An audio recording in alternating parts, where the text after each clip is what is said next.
Now let's talk about what may be the most important question when it comes to foreclosures. Will you be held responsible for the deficiency? Yes, this is the million-dollar question. Well, maybe not $1 million, but is perhaps the most important question that needs to be answered before a borrower decides to proceed with disposing of a distressed property. In the foreclosure context, the deficiency is the difference between the fair market value of the property and your remaining loan balance, plus the costs associated with the foreclosure. Unfortunately, whether or not you will be held responsible for the deficiency is not an easy question to answer absolutely.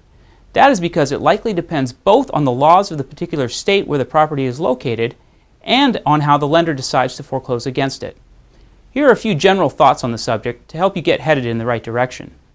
For non-judicial foreclosure states, in general, foreclosure prohibits the foreclosing lender from pursuing the borrower for any deficiency that results from the foreclosure sale. While the foreclosure sale wipes out all of the liens against the property, it does not eliminate the ability of a junior mortgage non-foreclosing lien holder from pursuing the borrower after the foreclosure sale. So, if you have a second mortgage or a home equity line of credit, keep in mind that a foreclosure by the first mortgage doesn't relieve you of your responsibility for the repayment of those junior loans. Junior lien holders become unsecured creditors as a result of the foreclosure sale and end up having the same credit status and ability to pursue you as a credit card would. Therefore, these lien holders can pursue you in a collection action and get a judgment against you. However, these judgments are usually subject to discharge in bankruptcy if you're eligible and you choose to file. As a consequence of the creditor's unsecured status, borrowers can oftentimes negotiate a greatly reduced payoff on these debts because the creditor would stand to get nothing if the debt is discharged through bankruptcy. It's very rare that a borrower would end up owing a deficiency on a first mortgage after a non-judicial foreclosure, but if the laws of your state allow for it, then the first mortgage lien holder is also an unsecured creditor who can pursue you in a collection action. However, they too can also be negotiated with, and the debt is also subject to a discharge in bankruptcy.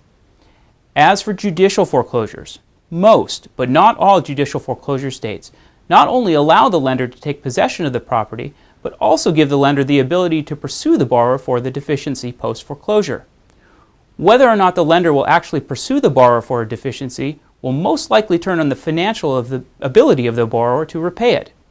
If the borrower has significant assets such as other real property, liquid cash reserves, or makes a significant W-2 income, the lender would likely pursue the borrower for some sort of repayment of the remaining deficiency balance. The deficiency judgment that results from a judicial foreclosure can also be recorded against other real property that the borrower may have, which makes refinancing or selling that property impossible without paying off the judgment creditor out of closing. A judgment can also be used to force a borrower's employer to garnish their wages. However, since most borrowers do not have significant real estate holdings or W-2 wages, and most any judgment resulting from a judicial foreclosure is dischargeable in bankruptcy, many lenders choose to simply write off the debt rather than paying the costs associated with collecting on a debt that they may never receive payment for in the first place. For a detailed look at the foreclosure rules and procedures in your state, please click on the state in which the property is located from the list below. After reviewing the information, if you have any questions as to how the foreclosure process works in your state, or whether or not you'll be held responsible for any deficiency which results from a foreclosure sale, please contact one of the trusted attorneys in the shortsalecircle.com community for further guidance.